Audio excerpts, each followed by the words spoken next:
Good morning friends. आज की video में हम लोग क्लास 10 मैथ का जो है मॉडल सेट सॉल्व करेंगे, ठीक है। और ये जो है वीडियो आप लोग का सब्जेक्टिव सॉल्यूशन है, ठीक है। और इससे पहले जो हमने ऑब्जेक्टिव सारा सब्जेक्ट का सॉल्व दे दिया है, तो आप लोग उसको नहीं देखे तो आप हमारे चैनल के प्ले लिस्ट में चल रही है या फिर वीडियो के डिस्क्रिप्शन में जो है आपको लिंक मिल जाएगा, ठीक है। वहाँ से जाकर आप लोग देख लीजिए, ठीक है। और इस वीडियो में हम लोग जो है सेक्शन ए को सॉल्व करेंगे, ठीक है। जो मॉडल सेट है उसका सेक्शन ए को सॉल्व करेंगे और नेक्स्ट वीडियो में सेक्शन बी सॉल्व करेंगे और उसके बाद नेक्स्ट वीडियो आएगा वो सेक्शन सी होगा। यानी कि ये जो वीडियो है आपका पार्ट 1 वीडियो, ठीक है। हमने छोटा छोटा करके बताया ताकि जो है आप लोगों को क्लियर समझ में आए, ठीक है। ज़्यादा वीडियो लेंदी बड़ा नहीं बनाया, ठीक है। तो चलिए, आपको पता है इसमें जो टोटल 8 क्वेश्चन है, मात्र उसमें 6 क्वेश्चन ही जवाब देना है और सही प्रश्न 2 मार्क्स का है, ठीक है। यानी कि टोटल 12 मार्क्स, ठीक है। देखिए क्या है क्वेश्चन पहला। अभाज्य गुणनखंड विधि द्वारा जो है 96 और 404 का एलसीएम और एचसीएफ निकालना है। तो एलसीएम एचसीएफ निकालने बोलेगा, बहुत ही आसान है, बिल्कुल आसान तरीके से आप लोग तो बच्चे में ही सॉल्व किए इसको, ठीक है। तो इस तरह से आप फैक्टर निकाल लीजिएगा। और 96 में क्या आया, देखिए 2 के है ना, के को 2, 1 2 3 4 5, 5 को 2 1 को 3 था, 5 को 2 1 को 3 लिख दीजिए। फिर 404 में 2 को 2 1 101 है, तो इस तरह से लिख दीजिए। अब क्या करिए, देखिए यहाँ पे जो कॉमन मिलेगा कॉमन निकाल दीजिए। देखिए ये दो कॉमन निकालिए। एच सी एफ कितना हो गया, 2 × 2 यानी कि एच सी एफ 4 आ गया। एलसीएम क्या होता है, तो जो एच सी एफ आया कॉमन नंबर 2 को 2 लिख लेंगे, ठीक है। अब बाद बाकी जो बच गया, ठीक है, ये जितना भी बच गया ये सारा को हम लोग यहाँ लिख लिए। अब इसको इंटू कर दिए, क्या आ गया 96 96 आ गया, ये आंसर आ गया, ठीक है। तो इस तरह से आंसर निकाल लेते हैं, बहुत आसान है। चलिए 2 नंबर क्या है, देखिए 32 नंबर है ना। वह द्विघात बहुपद ज्ञात कीजिए जिसके शून्यकों का योग तथा गुणनफल क्रमशः दिया हुआ है -3 और 2, ठीक है। तो योगफल और गुणनफल बताना है, ठीक है। दिया हुआ जो कि हम लोग का -3 और 2 दिया हुआ है, तो कैसे निकालेंगे, ठीक है। ये क्वेश्चन जो है बहुत आसान क्वेश्चन, देख लीजिए कैसे बनेगा। शून्यकों का योगफल का फॉर्मूला क्या होता है ना, अल्फा प्लस बीटा क्या होता है -b/a होता है। और शून्यकों का गुणनफल अल्फा इंटू बीटा क्या होता है, c/a होता है। ये चीज़ आपको पता होना चाहिए, ठीक है। बाद में क्वेश्चन बनाने में कुछ दिक्कत नहीं है, ठीक है। सबसे पहले देखिए यहाँ क्या -3, तब -3 और नीचे में कुछ नहीं तो 1 लिख सकते हैं, ठीक है। और यहाँ पे क्या था, 2 था, ठीक है। ये जो है क्या है 2 है, तो 2 यहाँ पे 2 लिखेंगे और बटे में 1 लिख देंगे इस तरह से। तो दोनों को इस तरह से हम लोग लिख लेंगे। अब हमको यहाँ पर डिसाइड करना कि ए हमारा क्या है। देखिए ए यहाँ पे क्या है 1 है, यहाँ पर भी A1 है, यानी कि ए यहाँ पर का 1 आ गया, ठीक है। बी देखिए क्या है, तो बी देखिए यहाँ पे ये माइनस का साइन है ना, तो ये माइनस का साइन इस पर चलेगा तो क्या हो जाएगा, प्लस नहीं हो जाएगा। तो बी आपका कितना आ गया 3 आ गया, ठीक है। और सी देखिए क्या है, सी आपका 2 है, तो इस तरह से C2 लिख दीजिएगा। चलिए, द्विघात बहुपद का सूत्र क्या होता है, ठीक है। आप लोग को पता हो क्या होता है, x² + bx + c होता है, ठीक है। तो ए की जगह पे आप क्या लिखिए, ए क्या है, ए आपका 1 है, तो 1 × x² प्लस बी की जगह पे क्या लिखिएगा, बी जो है आपका क्या है 3, तो 3 इंटू है ना x प्लस सी की जगह पे क्या है, तो सी 2 है तो 2 लिख देंगे, ठीक है। इससे आपको कर लेना है। तो देखिए यहाँ पे क्या करेंगे, 1 को x² से करेंगे तो x² आ जाएगा, प्लस 3x लिख देंगे और प्लस 2। इस तरह से जो है ये आंसर हो जाएगा, ठीक है। बहुत आसान क्वेश्चन है। चलिए प्रश्न संख्या 33 में भरिए, ठीक है। क्या है देखिए, मान निकालिए, ठीक है। अब मान लीजिए जो है त्रिभुज ए बी सी समरूपता त्रिभुज डी ई एफ है ना। और इसके क्षेत्रफल क्रमशः जो है आपको दिया हुआ है, ठीक है, दोनों का, ठीक है। यदि ई एफ जो है 15.4 सेंटीमीटर है तो है ना बी सी ज्ञात करिए। बहुत आसान क्वेश्चन, ठीक है।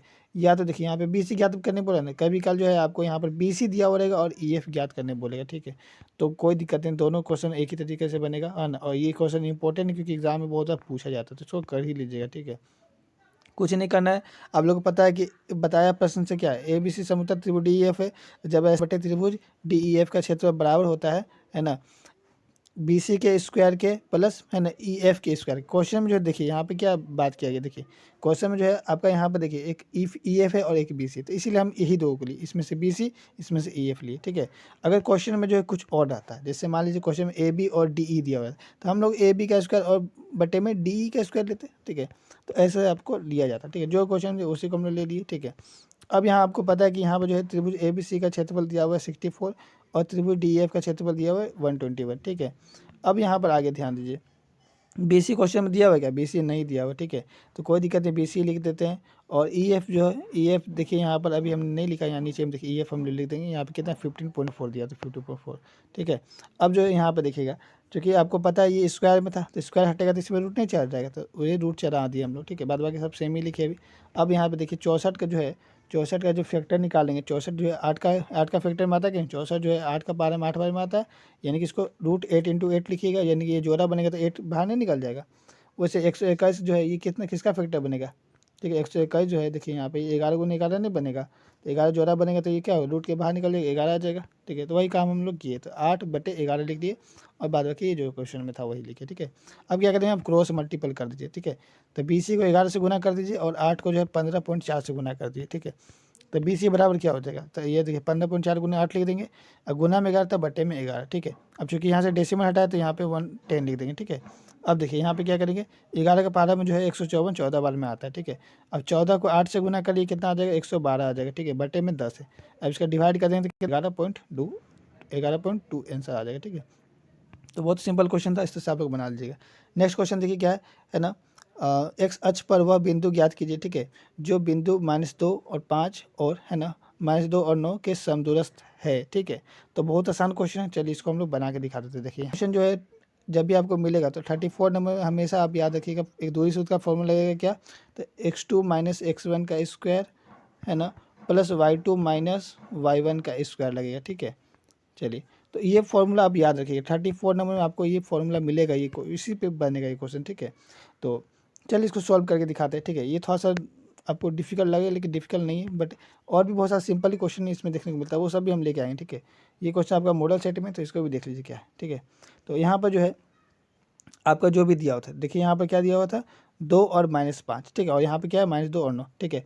और चूंकि क्वेश्चन में देखिएगा एक्स अक्ष बोला, क्या बोले, एक्स अक्ष, तो एक्स अक्ष जब बोलेगा तो यहाँ पे एक्स रखेंगे और वाई का वैल्यू 0 रखेंगे, ठीक है। इस तरह से जो आपको कर देना, ठीक है। और वाई अक्ष बोलेगा तो वाई लिखिएगा और एक्स का वैल्यू 0 रखिएगा, ठीक है।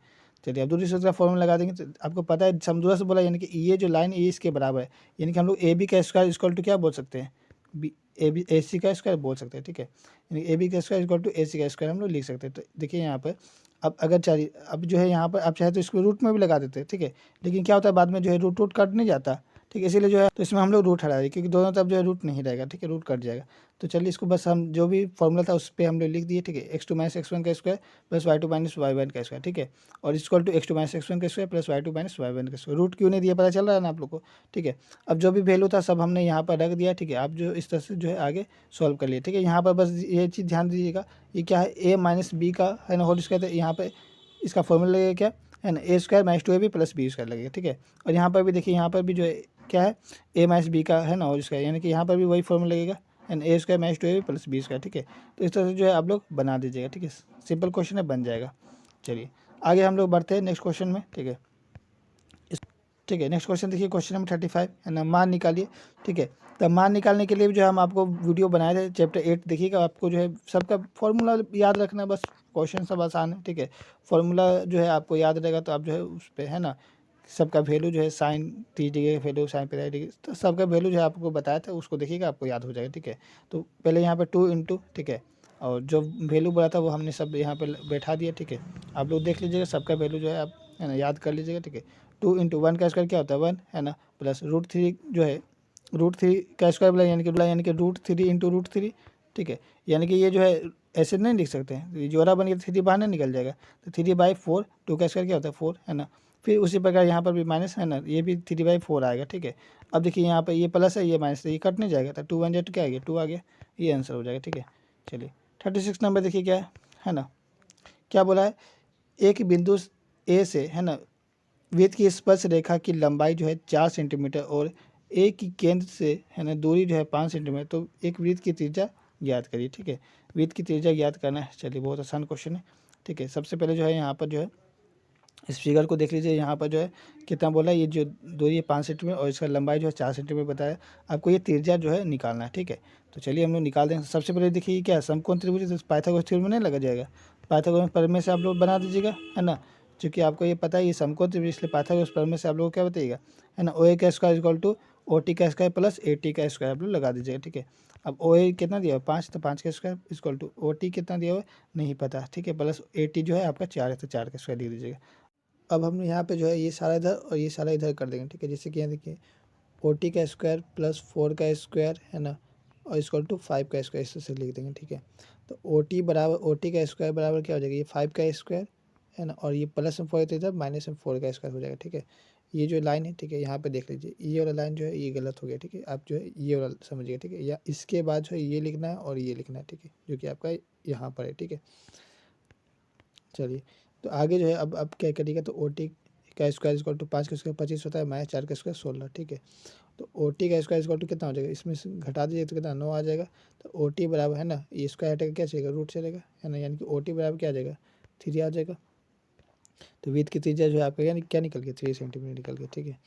चलिए आगे नेक्स्ट क्वेश्चन देखिए क्या बोला है ना, एक वृत्त के चतुर्थांश का क्षेत्रफल ज्ञात कीजिए जिसका परिधि जो है 22 सेंटीमीटर दिया हो, ठीक है। परिधि 22 सेंटीमीटर दिया हुआ है, ठीक है। तो चतुर्थांश का क्षेत्रफल निकालने के लिए क्या चाहिए आपको, त्रिज्या चाहिए। तो त्रिज्या निकालने के लिए क्या करना पड़ेगा, ठीक है। जो परिधि दिया है उसको लिख लीजिए, ठीक है। सबसे पहले देखिए यहाँ पे चतुर्थांश यानी कि ये जो फिगर है, ठीक है, इसमें जो है ये वाला हिस्सा जो है इसी को कहते हैं चतुर्थांश, ठीक है। तो यहाँ पे देखिए, ठीक है। तो आप लिख लीजिएगा वृत्त का जो आपका यहाँ पे परिधि दिया हुआ चतुर्थांश का वो आपका 22 सेंटीमीटर दिया, तो परिधि का फॉर्मूला क्या होता है, 2 पाई आर इक्वल टू 22, ठीक है। तो 2 पाई यानी कि 2 इंटू पाई का वैल्यू 22/7 इंटू आर लिख लेंगे इक्वल टू 22, ठीक है। अब जो है यहाँ पर क्या करना है, आगे देखिए यहाँ पर क्या लिखेंगे, आर इक्वल टू, ठीक है। आर इक्वल टू लिखेंगे, ये 22 और ये गुना में 2 है तो क्या हो जाएगा, बट्टे में 2 आ जाएगा, ठीक है। और ये गुना में 22 है तो बट्टे में 22 आ जाएगा, और ये बट्टे में 7 है तो गुना में 7 आ जाएगा, मतलब ऊपर 7 आ जाएगा, ठीक है। इसको आप काटिएगा, ठीक है। जिसे 2 से ये 22 कितने बार कटेगा, 11 बार में, ठीक है। और 11 से ये जो है 2 बार में कट जाएगा, यानी कि 7/2 आर आ गया, ठीक है। तो वृत्त के चतुर्थांश का क्षेत्रफल का फॉर्मूला क्या होता है, 1/4 पाई स्क्वायर। वृत्त का क्षेत्रफल पाई स्क्वायर और चतुर्थांश का बस 1/4 लगा देना, ठीक है। तो 1/4 लिखेंगे, पाई का वैल्यू 22/7 इंटू आर कितना निकला 7/2, चूँकि स्क्वायर इसीलिए इसका स्क्वायर लगा देंगे, ठीक है। अब आगे क्या करेंगे, 1/4 इंटू 22/7 और ये चूँकि 2 बार है ना, तो 2 बार लिख दिए, ठीक है। देखिए ये 7 कट जाएगा, 2 से जो है ये 22 11 बार में कटेगा, ठीक है। अब आगे इसको गुना कर दिए तो 77/8 सेंटीमीटर स्क्वायर इसका आंसर आ जाएगा, ठीक है। चलिए नेक्स्ट क्वेश्चन क्या बोला है, एक पासे को एक बार फेंका जाता है, निम्नलिखित को प्राप्त करने के लिए प्रायिकता ज्ञात करिए, ठीक है। जैसे कि क्या बोला है, एक अभाज्य, ठीक है, संख्या है, दूसरा क्या बोला है, विषम संख्या, ठीक है। तो इसको हम लोग निकाल देंगे, ठीक है। ठीक है, तो इसमें जो है पहला बोला आपका अभाज्य संख्या, दूसरा बोला है विषम संख्या, तो ठीक है। हम देखिए यहाँ पे दूसरा वाला बनाए विषम संख्या, तो विषम संख्या क्या है, 1 3 5 है, ठीक है। तो कुल संख्या कितना है, 3 को, ठीक है। 1 गो 2 गो 3 गो है ना, तो इसीलिए विषम संख्या की प्रायिकता क्या हो जाएगा, 3 और कुल संख्या 6 है, ठीक है। तो इसको काटिएगा तो कितना है, 1/2 आ जाएगा, ठीक है। ठीक इसी प्रकार से जो है आपका दूसरा बोला गया था यहाँ पर क्या, अभाज्य संख्या, तो इसमें जो है टोटल अभाज्य संख्या की गो 3 गो है ना, बटे कुल संख्या कितना है 6, यानी कि उसको काट दीजिएगा तो क्या आ जाएगा, है ना। तो आप लिखिएगा, है ना, अभाज्य संख्या का प्रायिकता जो है आपका कितना आ जाएगा, 1/2 आ जाएगा, ठीक है। तो इससे दोनों को बना लेना है, ठीक है। तो जल्दी मिलता है अब जो है हम लोग सेक्शन बी में, ठीक है, जो कि 3 मार्क्स का क्वेश्चन आता है, ठीक है। तो तब तक जय हिंद जय भारत।